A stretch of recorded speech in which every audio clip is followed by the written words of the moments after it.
ঠিক আছে ভাই, চল আমি আসছি। হ্যাঁ দাদা, তুই কি সব এসব উল্টোপাল্টা বন্ধু বানিয়েছিস? কেন রে, তোর বন্ধুরা কি খুব ভালো? হ্যাঁ, আমার বন্ধুরা খুব ভালো। তারা খুব বড় লোক। আর আমি যদি তাদের বলি না আমার টাকা লাগবে, তারা এক চান্সে দিয়ে দেবে।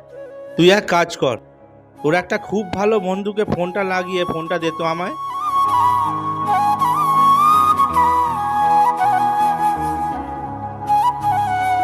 হ্যালো, আমি সৌভিকের দাদা বলছি। তুই সুব্রত তো? হ্যাঁ দাদা বলো। আজ সকাল থেকে না সৌভিকের শরীরটা খুব খারাপ, তাই ওকে আমি হসপিটালে ভর্তি করেছি। আর এমার্জেন্সি কিছু টাকার দরকার পড়ে গেছে। তোর কাছে কি কিছু টাকা হবে? দেখো দাদা, আমার কাছে এমনিতেই মন্দা চলছে, আমার কাছে টাকা পয়সা নেই। আচ্ছা ঠিক আছে,